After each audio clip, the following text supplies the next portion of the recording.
আমরা খেয়াল করি এই যে শেপটা রয়েছে এই শেপের স্ট্রোকটা আমরা একটু মোটা করে দিলাম বা চিকন করে দিলাম বোঝার জন্য। যখন এটা এখন কি হিসেবে আছে, একটা স্ট্রোক হতে পারে এটা, অথবা একটা লাইন। এই যে একটা লাইন নিলাম, ঠিক আছে।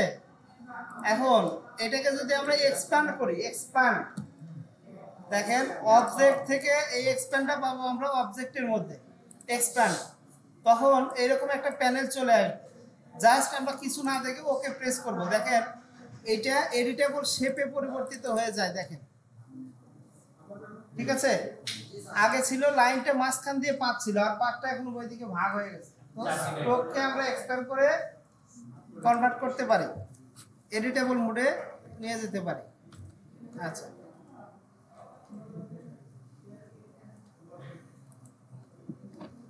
আচ্ছা, break appearance into editable shapes.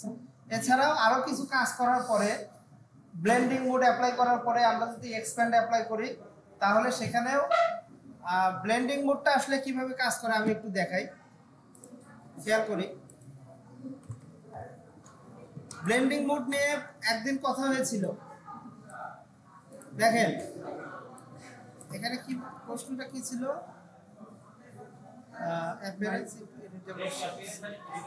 আচ্ছা, এই যে ব্লেন্ড টুলস, খেয়াল করি আমি দুইটা শেপ নিলাম।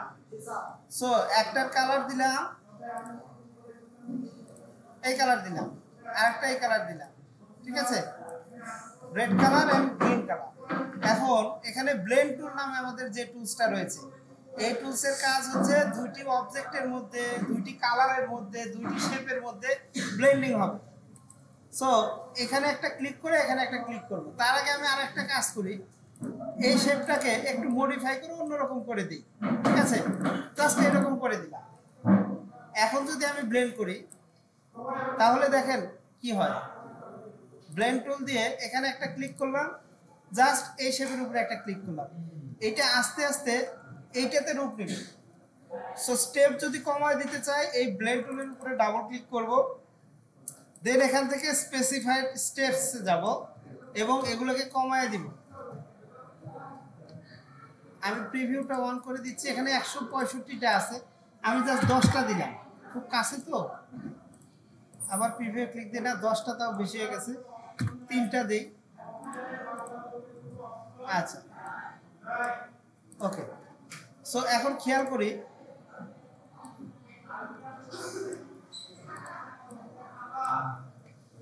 আস্তে আস্তে সার্কেল থেকে এই কালারেও পরিবর্তিত হতে থাকছে এবং তার আকৃতিটাও পরিবর্তন হচ্ছে ধীরে ধীরে, ঠিক আছে। যেমন আমরা পূর্ণচন্দ্র এবং অর্ধচন্দ্র নিয়ে যদি বলি, সো একটা চন্দ্র,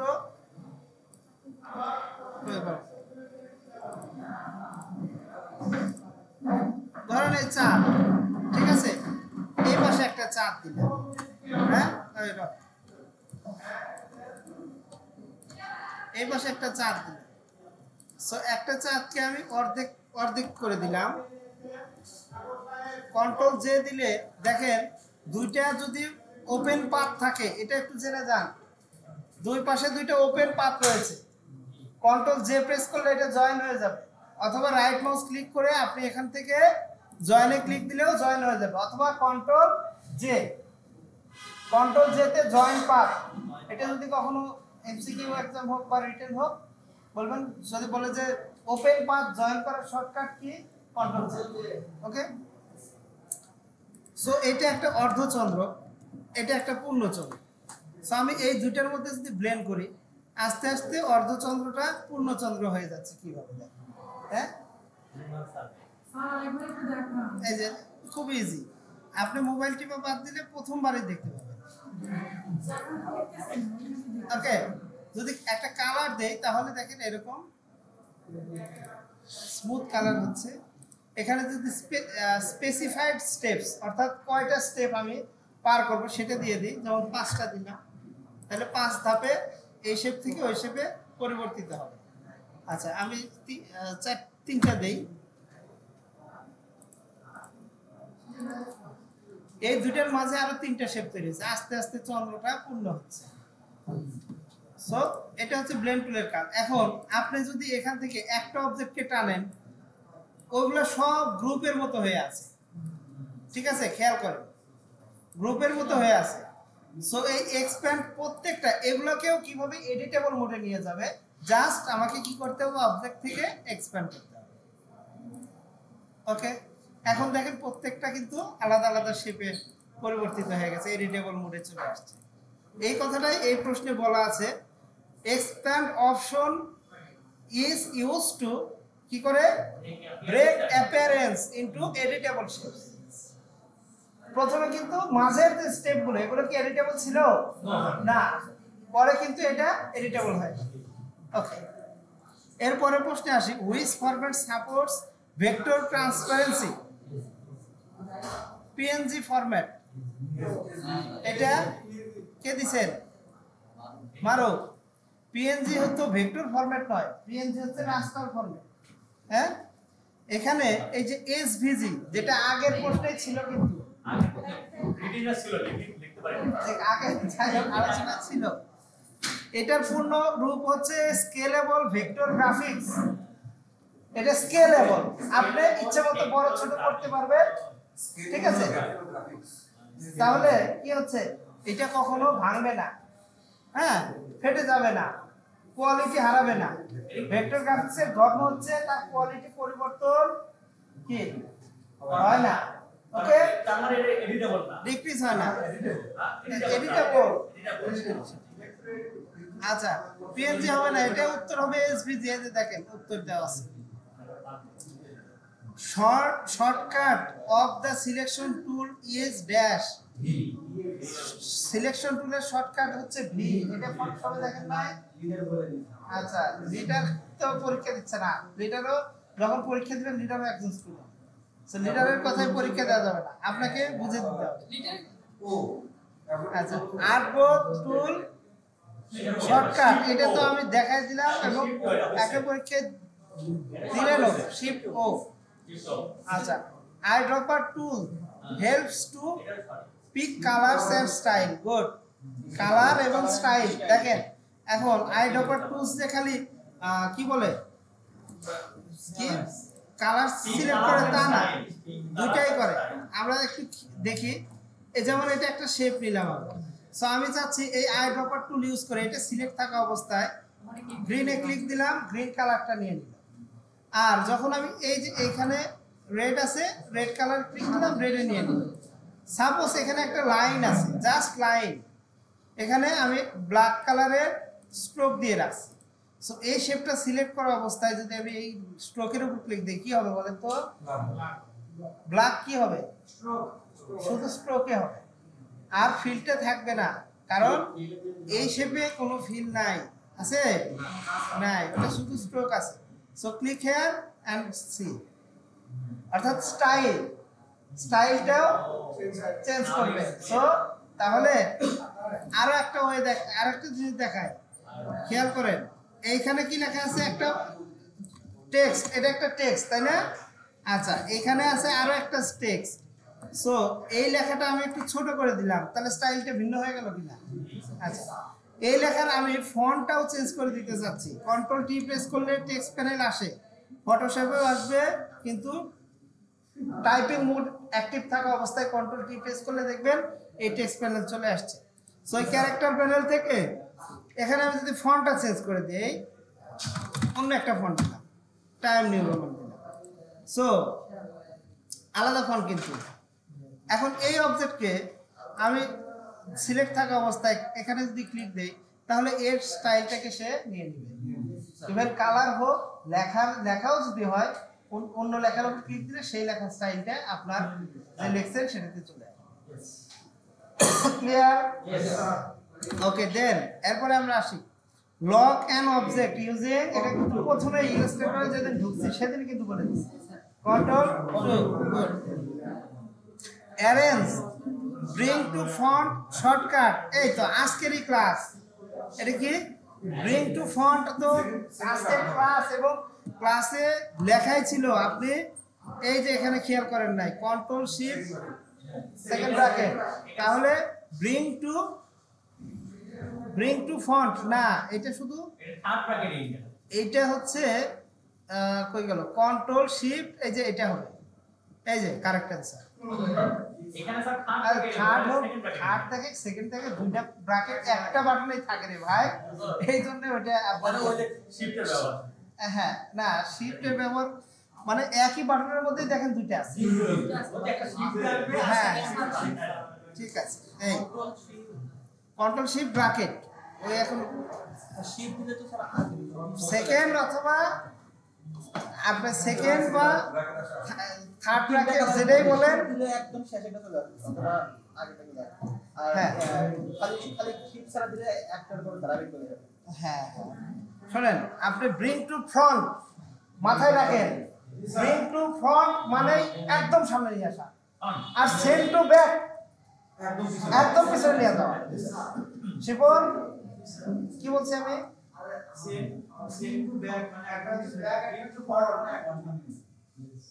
আপনি যদি মনোযোগী না হন, আপনি যত ভালো কাজ করেন আপনি পরীক্ষায় ফেল করবেন।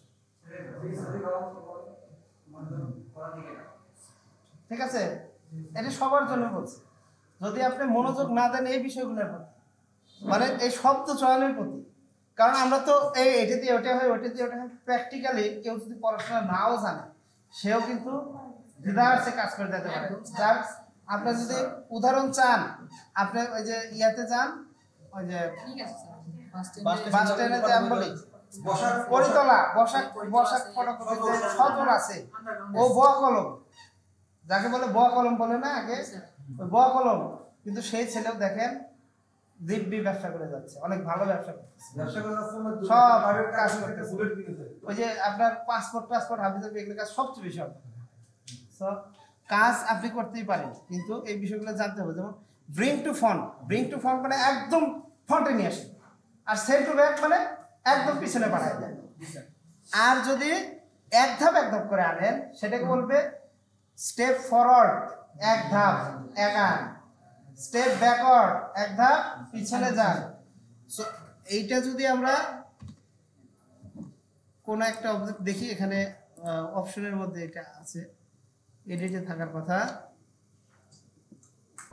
আচ্ছা দেখেন, এটা একটা ফটোশপেও কন্ট্রোল জি, এখানেও কন্ট্রোল জি, মাইক্রোসফট ওয়ার্ডেও কন্ট্রোল জি, এটা প্রত্যেকটা আলাদা আলাদা অবজেক্ট।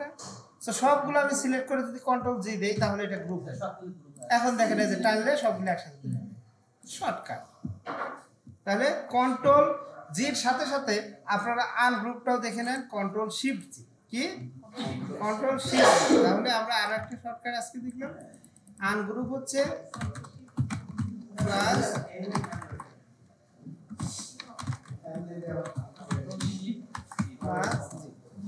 Control shift. তাহলে গ্রুপ আর আনগ্রুপ হচ্ছে কন্ট্রোল জিতে গ্রুপ, আর কন্ট্রোল শিফট জিতে হচ্ছে আনগ্রুপ। Okay clear? আচ্ছা আমি এটা একটু হোয়াইট করে রাখি, হ্যাঁ তাহলে বোঝা যাবে। ঠিক আছে, কইছিলাম আমরা প্রশ্ন কোথায়? এখানে। ওকে কন্ট্রোল হবে না, ভুল, রাইট অ্যান্সার হচ্ছে কন্ট্রোল। এরপরে আসি আমরা, which colour board is used for printing? CMYK। Which function adds gradients to object? Gradient টুল।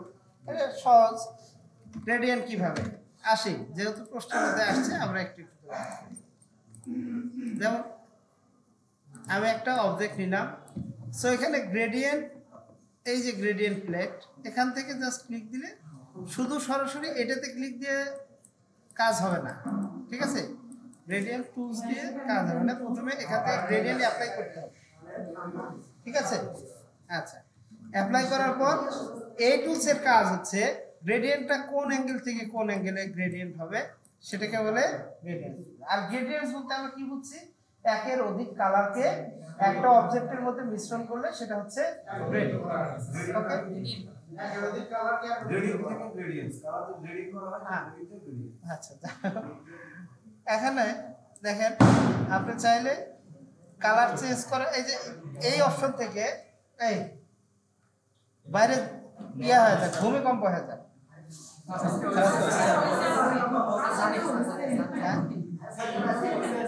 হয়েছে হওয়া মাত্র আমি পোস্ট দিছি, দেখেন নাই আপনাদের ইয়া। এই দেখেন এখানে ডাবল ক্লিক করলে অপশন চলে আসবে, এখান থেকে এই পাশে কালার চেঞ্জ হয়ে গেল। ব্ল্যাকটা চেঞ্জ করবেন, এখানে ডাবল ক্লিক দেন, যে কোনো একটা কালার নেন, যে কালার দিতে চান আপনি, ঠিক আছে। আচ্ছা, আপনার এখান থেকে পছন্দ হচ্ছে না, নো প্রবলেম, এখানে ডাবল ক্লিক দেন, তারপরে সস প্যানেলে যান, যে কালারে ক্লিক দিবেন সেই কালারটা ওখানে অ্যাপ্লাই হবে। সস প্যানেল থেকে নিতে পারেন, সস বা সসেস যাই কালার, ওকে। আচ্ছা, এরপরে আসেন, এইভাবে কালার নেওয়া যায়। আপনি বলেন না আমি ওখান থেকে নেব না, আমার ওখানেও পছন্দ হচ্ছে না, একের অধিক অপশন আছে, এই পয়েন্টের উপরেই ক্লিক দেন, এখানে আপনি স্লাইডার কম বেশি করে নিতে পারবেন, ঠিক আছে। আচ্ছা, কালারের মধ্যে যেহেতু আসলাম, আমি আপনাদের কালার নিয়ে একটু কথা বলে যাই, কি বলেন? ওকে, ঠিক আছে। এখন কালার এটা ডিলিট করে দিই, এই ডিমটা সরাই দিই, ডিফল্ট রাখলাম, কথা না বলি প্লিজ। আচ্ছা, সার্কেল নিলাম, ওকে। এই যে কালার, আমরা এই কালার নিয়ে বলেছিলাম, এই যে কালারের অপশনে গেলেন, এখান থেকে শো অপশনে ক্লিক দিলে এই বার্সগুলো বেরিয়ে আসবে। আচ্ছা, এখন CMY কে সবগুলো আমি 0 করে দিলাম, 0 ভ্যালু কত, 0। দেখেন কালার চলে আসছে কি হোয়াইট, আর CMY কে সব 100 করে দেন, কালার হয়ে যাবে ব্ল্যাক। সো আমি ওদিকে যাচ্ছি না, আমি দেখাবো সায়ান অ্যান্ড ম্যাজেন্টা, এই দুইটা কালার যুক্ত করলে হয় ব্লু। আচ্ছা, এখন ইয়েলো এবং সায়ান এই দুটো যুক্ত করলে হবে গ্রিন, ওকে। আচ্ছা, এখন ম্যাজেন্টা এবং ইয়েলো এই দুটো যুক্ত করলে হবে রেড। সো CMY কে থেকে আমরা কিন্তু RGBর কালারগুলো নিয়ে আসতে পারছি, ঠিক আছে। সো আমি কি করলাম, এটা কয়েকটা 1 2 3, আচ্ছা, আর এইখানে আসবে হচ্ছে 3টা। এখন একটু এটাকে একটু এইভাবে একটু খেয়াল করেন,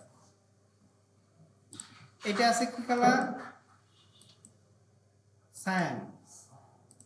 আচ্ছা, এরপরটা দিব আমরা ম্যাজেন্টা, এরপরে দিলাম হচ্ছে ইয়েলো, ঠিক আছে। Sayan, magenta, yellow. সো এখন এই দুটোকে আমরা মিক্স করি, ঠিক আছে, সায়ান এবং আচ্ছা, সায়ান এবং ম্যাজেন্টা, এই দুটো মিক্স করে কি কালার হচ্ছে, ব্লু। আচ্ছা, এখন ম্যাজেন্টা এবং ইয়েলো মিক্স করি এখানে, আচ্ছা,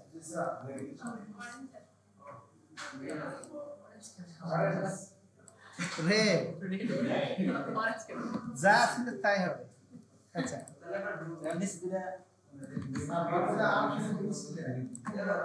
ওয়েট, এখন এই দুটো মিক্স করবো, সায়ান এন্ড ইয়েলো, কি হবে, গ্রিন। আচ্ছা, দেখা যায়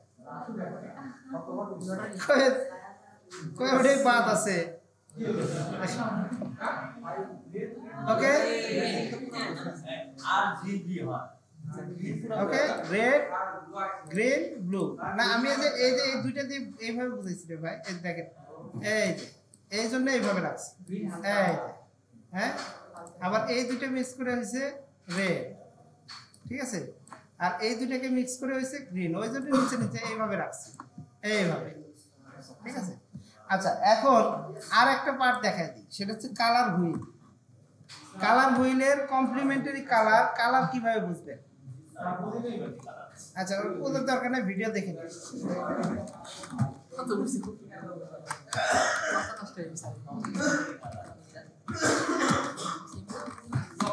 আমি জাস্ট প্রশ্নগুলো আপনাদের এক্সপ্লেইন করছি, এর সাথে ইফেক্টিভ এটা দেখা দিচ্ছি। এই যে এটা হচ্ছে কালার হুইল, ওয়েট,